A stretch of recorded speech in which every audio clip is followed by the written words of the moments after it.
Mr. Johnson. Hi, my name is Amy and I'm a respiratory care student with the respiratory care department. Today I have been directed to give you oxygen today. So before you can begin, if you don't mind, I'm going to check your ID band to make sure your date of birth and your name matches with my documents. And if you're alright, I'm going to go ahead and assess the patient. I'm going to get their vital signs before I give them the oxygen. So I'm going to get down the heart rate to make sure I get down the SpO2, things like that.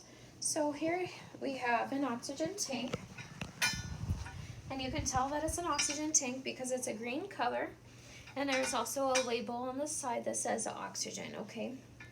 Now with this oxygen tank needs to stay in the safety cart at all times, okay? It cannot be removed. And so with this oxygen tank, you cannot have anything flammable around it, like you cannot be smoking around it, as it can cause combustion. That can cause a fire very rapidly, and you can not have anything covering over the top of it to occlude anything. Alright, and I have set outside on the door no smoking sign. That way any visitors that come and visit you know that they cannot smoke around you when you're on oxygen, okay? Now with this tank, you do not want any kids running around it or anybody to mess with the regulator that I'll be putting on it.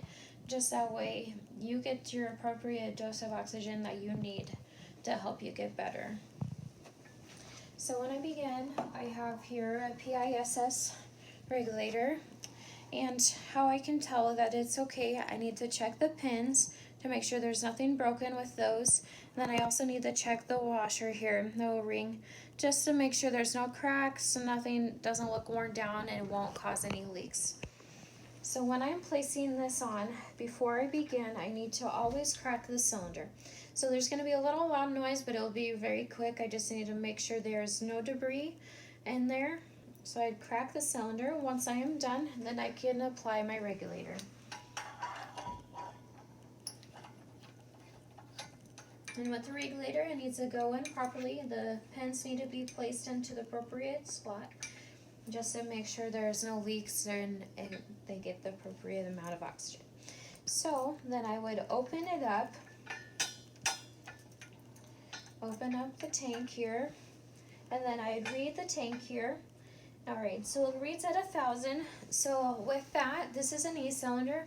So I take the 1,000 times 0.28 and divide that by the liter flow.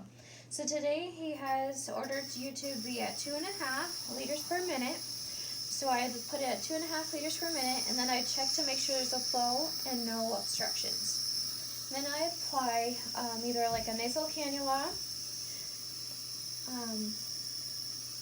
like that. So I put a nasal cannula with this since it's at a low flow. And so I'd place that on, and then I'd place it on the patient, and then when I'm done, I would remove the nasal cannula and turn this back to 0. Once it's back to 0, then I would shut this off, and then I would empty out the tank, make sure it's, or the regulator, and then make sure it's back at 0 before I remove it.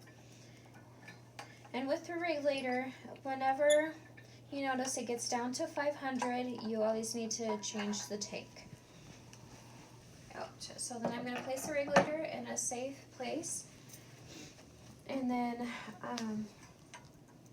and I just place my wrench right there just to make sure it stays with the tank. And then I'd also put a safety cap on if we have one, just to be precautious with the tank.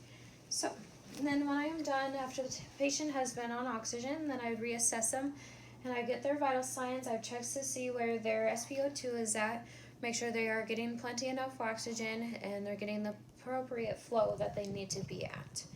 So once I am done assessing the patient, I always need to make sure my hands are clean when I am done assessing the patient or anything to do with the patient, and then I would chart everything, the liter flow that I set them at, and make sure I reported anything in the changes of their levels of vital signs.